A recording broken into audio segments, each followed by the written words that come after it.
dengan ketika turunnya surah Al-Fatihah. Ketika surah Al-Fatihah Allah turunkan untuk kepada baginda Rasul. Jadi pertanyaannya begini, Ustaz, setahu kami Ustaz, kalau surah-surah Al-Quran ini kan ada asbabun nuzulnya. Tahu asbabun nuzul jemaah kan? Ada berkaitan dengan kisah-kisah tertentu di saat surah itu turun. Nah, ini ilmu pertama jemaah. Tidak semua surah itu ada asbabun nuzulnya. Nah, itu harus kita ketahui dulu. Ada nanti terkadang surah itu turun berkaitan dengan kewajiban tertentu yang ditentukan Allah. Salah satunya kewajiban sholat. Ketika kewajiban sholat itu ditetapkan, di saat itulah surah Al-Fatihah itu Allah turunkan. Nah, itu harus kita ketahui. Jadi kalau tanya asbabun nuzulnya, itulah tadi jawabannya. Jadi surah Al-Fatihah itu turun berkaitan dengan apa? Ketika sholat diwajibkan kepada umat muslimin, diturunkan kepada baginda Rasul. Kapan itu diturunkan surah Al-Fatihah? Ketika baginda Rasulullah berusia kurang lebih 52 tahun. Berarti sholat diwajibkan ketika baginda Rasul di usia 52 tahun. Iya. Nah, supaya tahu nanti kita ini di usia 52 tahun baginda Rasul disitulah turun kewajiban untuk sholat. Tapi jangan pernah berpikir nanti pas umur 52 aja lah baru sholat. Itu salah jemaah. Itu salah. Karena Rasul pun diangkat dari Nabi di umur 40. Nah itu pula sementara dia balik umurnya kita ini balik umur 30 tahun nggak ada yang balik malah. Nah, jangan sampai kesalahan ya. Ini tentang kapan surah itu turun itu yang saya jelaskan. Surah Al-Fatihah itu turunnya berkaitan dengan kewajiban sholat. Maka pertanyaan lagi, kapan kewajiban sholat yang diturunkan? Tepat 1 tahun sebelum baginda Rasul hijrah dari Mekah ke Madinah. Makanya waktu itu umur baginda Rasul usianya 52 tahun. Nah, itu harus kita ingat. Begitu turunlah tadi kewajiban sholat, secara otomatis bacaannya mesti ada. Turunlah tadi surah Al-Fatihah ini jemaah. Nah, ini harus kita ketahui. Maka saya sambung yang di awal tadi berkaitan waktu turun Al-Fatihah ini pertama kali ketika turun, tiba-tiba jemaah, tiba-tiba iblis meraung-raung. Kalau bahasa kampung kita tekapar-kapar. Kayak mana lagi bilangkan itu? Tekapar-kapar dia. Wah, menjerit-jerit jemaah kesakitan. Datang anak buahnya iblis apa? Jin, para jin. Berdatanganlah pula mau menengok bosnya, entah kena asam lambungnya, entah kena asam urat, nggak tahu kan begitu. Kenapa bos? Apa yang sakit? Kalau bahasa kita mau dibawa UGD segala macam. Apa yang sakit? Apa dibilangnya iblis ini tadi? Udah tenang kamu katanya. Nggak ada fisikku yang sakit, nggak ada sakit di badanku, nggak ada, tenang kamu. Jadi kenapa kau menjerit-jerit tekapar-kapar kayak begini? Ditanya jin ini tadi anak buahnya. Iya, aku menjerit-jerit tekapar-kapar ini gara-gara turunnya surah Al-Fatihah, gara-gara diturunkannya surah Al-Fatihah. Loh, memangnya kenapa dengan surah Al-Fatihah? Ditanya para jin tadi. Dijelaskan sama bosnya ini, iblis itu bosnya para jin jemaah. Dijelaskannya, karena siapapun yang membaca surah itu, selamatlah dia dari api neraka. Perhatikan jemaah, dengarkan elok-elok. Siapapun yang membaca surah itu, tapi ya dengan benar. Itu pula dengan benar jemaah. Makanya jangan kaget jemaah. Saya sudah pernah sebutkan di perwiritan kita pun dulu sudah saya sebutkan itu. Ini abang saya ini, Bang Kode ini bisa tanya sama dia jemaah. Dia datang sama saya ngaji sama saya, belajar ngaji. Berapa bulan Al-Fatihah? 6 bulan cuman Al-Fatihah saja jemaah. Cuman Al-Fatihah, datang malam ini Al-Fatihah, besok datang sampai 6 bulan. Ini jadi saya bukan jangan bilang kompor molotok tak tanya nih. Inilah saksinya, tanya. 6 bulan cuman Al-Fatihah jemaah. Dikarenakan begini maksudnya, mungkin orang sampai kayak gitu kali. Iya, dikarenakan belum sampai ilmunya sama seorang tadi, makanya bercakap gitu dia. Itu yang maksudnya tadi. Sekiranya seseorang tahu dahsyatnya surah Al-Fatihah ini, mati-matian bahkan disisakannya waktu untuk belajar Al-Fatihah dengan benar.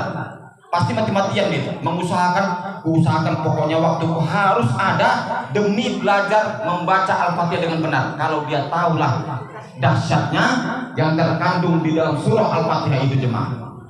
Nah itulah tadi udah saya buka satu ya, begitu turun surah Al-Fatihah, tekapar-kapar iblis. Kenapa kau tekapar-kapar ini bos? Iya, gara-gara surah itu siapapun yang membacanya selamat dia dari neraka. Sementara tugas kita mau memasukkan orang ke neraka. Datang pula lah tamengnya ini tadi. Tahu tameng jemaah? Datang pula alat penebusnya supaya jangan masuk ke neraka. Surah Al-Fatihah itulah namanya. Nah ini satu udah saya bukakan ya, supaya semangat nanti kita jemaah. Baik, masuklah kita ke pembahasan inti tentang surah Al-Fatihah ini. Surah Al-Fatihah itu jemaah tadi sudah saya bukakan sedikit. Kapan tadi turunnya? Tepat 1 tahun sebelum baginda Rasul hijrah ke Madinah. Arti hijrah itu pindah tempat ke Madinah, dari Mekah ke Madinah. Kalau yang sudah pernah umroh tahu lah itu, tak pernah menengok peta lagi. Nah, ini. Tepat 1 tahun, berarti kewajiban sholat ditetapkan sewaktu Rasul masih di Mekah. Itu maksudnya tadi. Maka surah ini masuk kategori Makkiyah. Artinya surah Al-Fatihah diturunkan di kota Mekah. Jumlah surahnya berapa Ustaz? 7 ayat. Nah, ini harus kita ketahui jemaah yang Allah muliakan. Baik. Nah, ini dengarkan ini mulai masuklah ke yang lebih dahsyat lagi ilmunya jemaah. Karena barangkali pun kalaupun dicari-cari kemana-mana agak payah juga dapat ini jemaah. Simpan baik-baik yang saya kasih ini. Sebenarnya jemaah, kitab yang Allah turunkan ke bumi ini itu bukan 4 kitab saja. Yang kita tahu waktu kita SD ikut TPI, Taman Pendidikan Islam, yang dikasih tahu guru kita kan 4 kan. Yang pertama Zabur, Taurat, Injil, Al-Quran. Nah, ini saya kasih tahu jemaah, sebenarnya bukan 4. Ada berapa? Siapa yang tahu? Ada berapa jumlah kitab yang diturunkan ke bumi ini?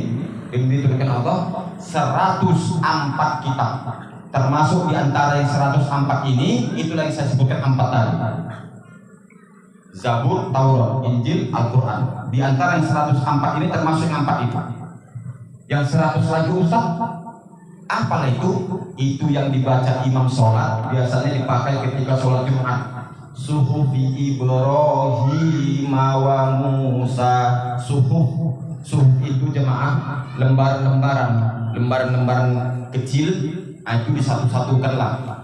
Suhuf ini diturunkan Allah untuk 3 nabi, hanya kepada 3 nabi saja. Perhatikan ke siapakah suhuf ini diturunkan. 60 suhuf turun kepada Nabi Allah Syed.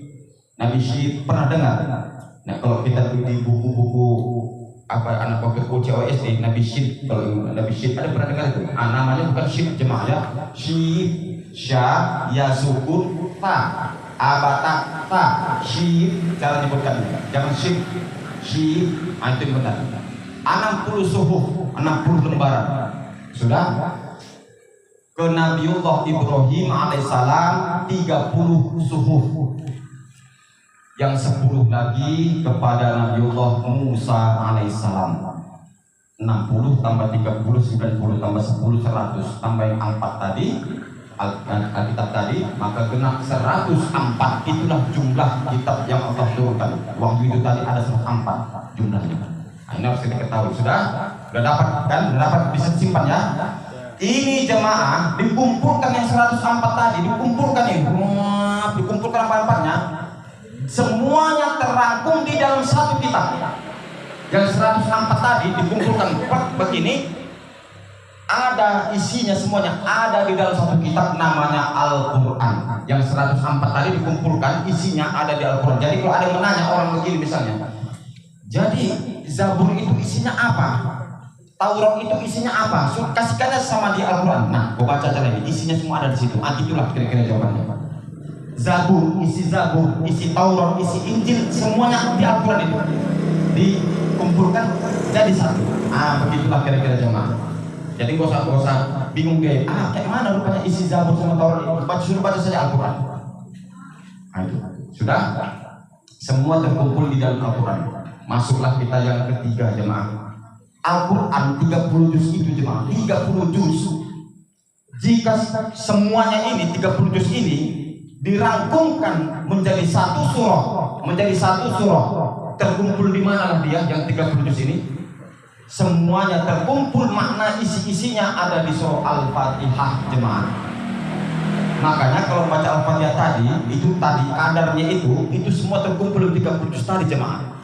Surah Al-Fatihah terkumpul semuanya. Masuklah kita selanjutnya agak makin levelnya lebih tinggi lagi.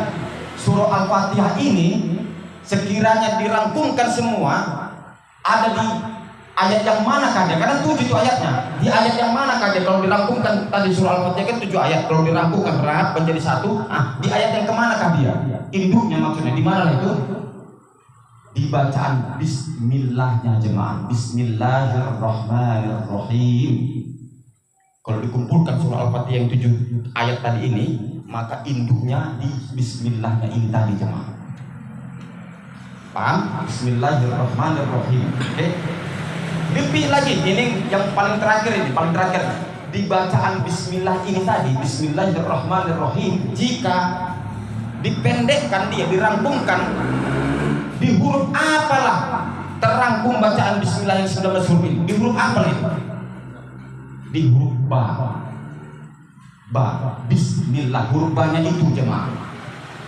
Disitulah terangkum semuanya jemaah. Maka ini doakanlah juga baik jemaah, ini penting ini. Ini yang tadi saya bilang, mungkin payahnya mencari ilmunya ini, kira-kira kan begitu. Saya kasih tahu ini, tapi simpan baik-baik. Arti huruf ba jemaah.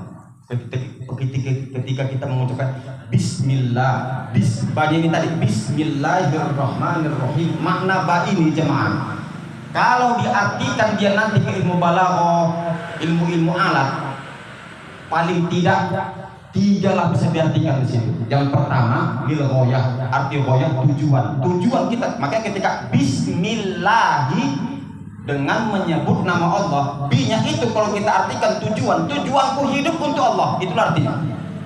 Makanya jangan hati-hati ketika mengucapkan bismillah. Kadang ada orang yang petentean main kartu, dia pakainya pula bismillah, dibuat bercanda dia. Itu bahaya, kalau hati-hati kayak gitu. Maka kalau kita di ladang mau ngegrek, mau manen, mau ngambil lembu, pakai bismillah. Tujuan kita itu untuk Allah. Sekalipun dunia yang kita usahakan, dunia ini menjadi alat untuk pijakan kita menuju Allah. Itulah arti ba. Baca bismillah pas sholat, tujuanku engkau ya Allah. Itulah arti ba yang pertama. Yang kedua jemaah, ba yang kedua diartikan di situ taqarrub. Apa arti qarib? Dekat. Maka ketika seseorang membaca ba-nya tadi bismillahirrahmanirrahim, maknanya dia dekat kepada Allah pada saat itu. Kalau udah tahu dia pula dia dekat, ngapain pula lagi mikir pas sholat, mikirkan kreditnya lah, besok BRI, mikirkan lagi tarikannya, arisannya. Padahal dekat loh. Kenapa dia merasa masih jauh lagi? Mengadu sama Allah karena sudah dekat. Apalagi? Itulah makna ba, dekat jemaah. Dan makna yang ketiga, musahabah. Apa arti musahabah? Tahu sohib itu kawan. Artinya ketika kita membacakan bismillah, huruf ba-nya di situ berarti kita diawasi terus. Karena kemana-mana berkawan, diawasi terus. Maka kalau seseorang memahami arti ba-nya ini tadi, dia tak akan mungkin lagi nanti minum tangan kiri. Kan dia awasi terus ini. Banyak nggak mungkin lagi, nggak berani awak neko-neko. Dan nggak akan mungkin dia berani makan yang haram, minum tua, nggak mungkin lagi berani. Karena sudah tahu dia aku diawasi terus ini. Kan sedang kan ilmunya kan. Kalau ngerti tadi huruf ba-nya baru sebiji, baru huruf ba jemaah. Izin ketua, karena ketua minta ke mengupas ini sampai kupas kulit ini jangan kalau ini ya kan. Lanjut. Bisa diserap, alhamdulillah tak bisa, besok kita lanjut. Itulah kira-kira. Dasar memang jemaah. Maka disyukurilah alhamdulillah kita yang datang ini, karena agak payah ilmunya ini memang. Udah lagi. Ini setelah tadi 3, tapi itu jemaah yang saya sebutkan 3 tadi itu masih ilmu alat yang dikaji jemaah. Sedangkan ini tadi yang tentang usah dari 104 kitab semuanya tertuang di huruf ba. Iya. Jadi makna huruf ba untuk yang menjelaskan 104 ini apa? Nah, ini baru jawaban, perhatikan. Huruf ba ini tadi untuk bisa merangkum yang 104 kitab maknanya. Kalau hafal hebat. Makan, kana alamakana. Yang kedua, mayakunu alamayakunu.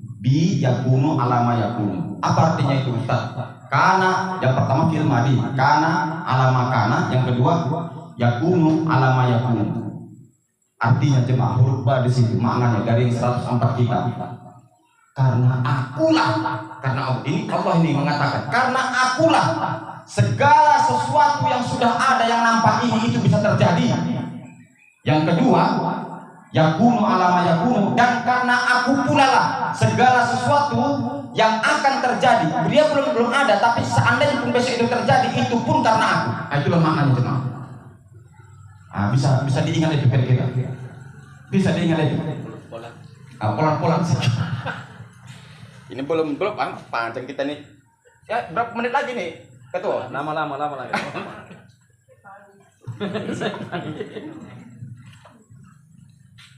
Perhatikan makna huruf ba tadi jemaah. Huruf ba. Bi kana alama kana. Yang kedua, bi yakunu ma yakunu. Bi kana dipendekkan bi kana ma kana. Yang kedua, bi yakunu ma yakunu. Itulah makna ba tadi. Artinya kalau kana ma kana, karena akulah segala sesuatu yang sudah ada. Matahari sudah ada kan? Ah, itu berarti karena Allah lah, itu maksudnya tadi. Bumi sudah ada, kita sudah ada, yang nampak ini itu terjadi karena aku, karena kata Allah. Segala sesuatu yang sudah ada terwujud sudah, itu terjadinya karena aku, dan segala sesuatu yang akan terjadi itu pun juga karena aku. Dia belum ada sekarang, misalnya besok loh, tiba-tiba jalan ini misalnya udah ada Alfamaret lah, udah ada masjid baru, misalnya begitu, maka segala sesuatu yang akan terjadi pun karena aku. Itulah makna Pak. Dirangkumlah 104 kitab tadi, ya itulah maknanya jemaah. Nah ini, maka supaya makin bertambah nanti enaknya sholat, oh ternyata nggak main-main mengucapkan Bismillah ini tadi. Keyakinan itu tauhid itu dah. Segala sesuatu yang sudah ada itu terjadinya karena Allah, dan yang akan datang pun terjadinya juga karena Allah. Maka kalau orang paham ini, dia mudah untuk mengikhlaskan sesuatu, baik ketika logonya hilang, ataupun ketika sawitnya hilang, ataupun ketika lakinya hilang, ataupun ketika bijinya hilang. Maksudnya hilang ini tadi, hilang dipanggil Allah, itu maksudnya tadi. Jadi mudah untuk mengikhlaskan sesuatu. Coba pahami tadi mana? Segala sesuatu yang sudah ada ini itu terjadinya karena aku, dan yang akan terjadi pun, yang akan datang ini itu juga karena aku. Nah, kembalinya kita tetap kepada Allah juga ujung-ujungnya. Nah, begitu maksudnya tadi. Kemanapun kita pergi, tetap dia kepada Allah. Nah, sesi terakhir memang nggak cukup waktu kedua. Ini baru Al-Fatihah lagi. Belum lagi dibahas satu-satu. Baru Bismillah lagi ada kita. Belum lagi siap. Iya, masih lagi Bismillah lagi. Jadi ada mau saya buka sedikit ketua. Saya ketua. Ini boleh ditanya Bang Goni ini. Kalau menerangkan yang kayak begini ini, saya pulangnya jam 1 malam ketua. Karena jemaah itu nggak dikasih pulang copat. Makin malam makin enak rasanya itu pulang. Cepat lah. Cuman nggak mungkin ini kita rame. Penumpangnya rame banyak. Nah ini jemaah yang Allah muliakan, supaya kita makin semangat jemaah, saya bacakan hadis dari Sa'id bin Al-Mu'alla. Ini dengarkan bahwasannya dia berkata, Rasulullah Shallallahu Alaihi Wasallam bersabda kepadaku, mengatakan kepadaku, maukah kamu aku ajarkan surah yang paling agung di dalam Al-Quran? Nah, itulah dibilangkan baginda Rasul sama si Sa'id ini tadi, Sa'id bin Mu'alla. Oh enggak kau, aku kasih tahu ada surah dalam Al-Quran yang paling agung. Nah, itulah dibilang Rasul sama si Sa'id ini, sahabat baginda Rasul. Sebelum engkau keluar dari masjid ini, jadi sebelum keluar dari masjid siap sholat, masih dalam masjid. Nah, itu dibilangkan Rasul, oh enggak, aku kasih tahu ada surah paling dahsyat di dalam Al-Quran yang paling agung. Maka beliau pun memegang tanganku. Nah, dipegang Rasulullah pula tangan sahabat ini tadi begini. Melalui ondak keluar, sampaikan akrabnya lah itu tadi. Baru bercakaplah yang tadi, saat wahai Rasulullah, sesungguhnya Anda berkata kepadaku akan mengajarkan surah yang paling agung dalam Al-Quran. Beliau menjawab, baginda Rasul bilang apa? Surah itu adalah Alhamdulillahi Rabbil Alamin, Al-Fatihah jemaah. Surah yang paling agung. Nah, itulah yang dibilang Rasul, mau kau ajarkan surah, ada surah paling agung, paling dahsyat di dalam Al-Quran, namanya surah Al-Fatihah. Ini terdapat di dalam Sahih Bukhari. supaya kita nanti semakin semangat untuk membaca surah Al-Fatihah. Di sesi terakhir jemaah, izinkan terakhir supaya nanti juga kita makin khusyuk ketika sholat jemaah. Kalau sejujurnya ini tadi sudah saya akui, ini belum semua jemaah, masih 25% lagi nih, belum lagi semua. Memang waktu kita nggak cukup, tapi ini saya saya ambil dulu sedikit waktu karena ini sangat penting sekali supaya nanti kalau sholat bisa enak kita. Perhatikan jemaah. Di dalam hadis riwayat Imam Muslim, begitu juga di dalam hadis riwayat Imam Ahmad, di situ ada dijelaskan ketika seseorang sholat pas dia membaca Al-Fatihah ini tadi, masuklah setelah Bismillah, masuklah ayat kedua, Alhamdulillahirabbil alamin. Ketika kita baca itu jemaah, orang ibu baca itu, orang bapak baca itu Pak, Alhamdulillahirabbil alamin. Sebenarnya pada saat itu Allah membalas dari ucapan kita jemaah. Jadi pas ibu bilang Bu, Alhamdulillahirabbil alamin, dijawab Allah, Hamidani abdi, hambaku memuji aku. Dibilang Allah gitu. Sama siapa bilang? Sama para malaikat. Tengok, hambaku memuji aku dia. Kan enak kita bisa kayak gitu. Tengok itu hambaku dipujinya aku. Hamidani abdi, kata Allah. Masuk ayat kedua, ibu bacalah begini, Ar-Rahmanir-Rahim. Pas ibu baca Ar-Rahmanir-Rahim, apa yang di Atna alayya abdi, diagung-agungkan hambaku aku, diagung-agungkannya, disanjung-sanjungnya aku, kata Allah kepada para malaikat. Tengok, disanjung-sanjungnya aku. Masuklah ayat ketiga, Maliki yaumiddin, majjadani abdi, dimuliakan hambaku aku, kata Allah kepada malaikat. Kau tengok itu, kalian tengok, dimuliakannya aku. Masya Allah.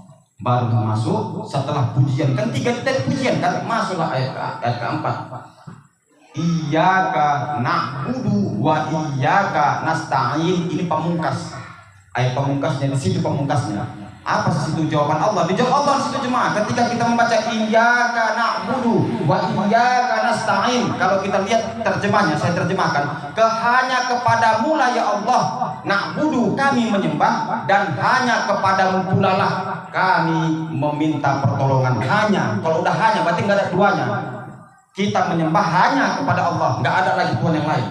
Dan kita meminta pertolongan pun hanya kepada Allah, nggak ada lagi tempat yang lain.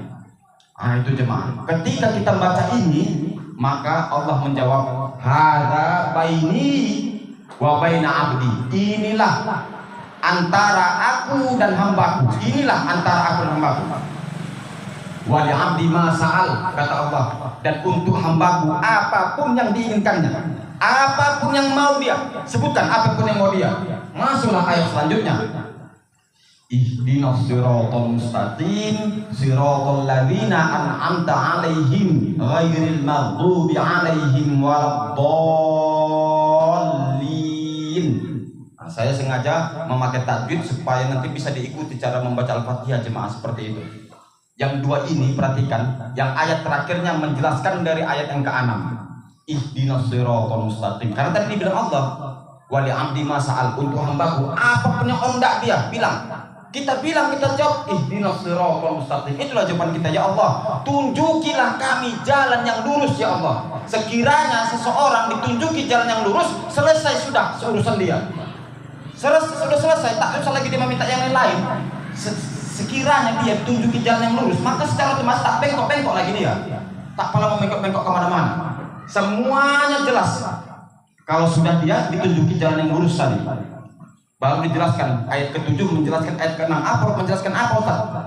Jalan yang lurus itu siratal ladzina an'amta 'alaihim, yaitu jalan yang engkau ridhoi kepada mereka ya Allah, yang engkau ridhoi kepada mereka orang-orang bertakwa, orang-orang beriman, ahli surga. Ghairil maghdubi 'alaihim, bukan golongan orang-orang yang engkau murka kepada mereka. Itu rupanya isi doa kita jemaah. Ya Allah, tunjukilah kami jalan yang lurus supaya kami tergolong kepada mereka-mereka yang engkau ridhoi, bukan kepada mereka-mereka yang engkau murka. Itu arti ghairil maghdubi 'alaihim waladdallin, dan bukan pula tergolong kepada orang-orang yang sesat.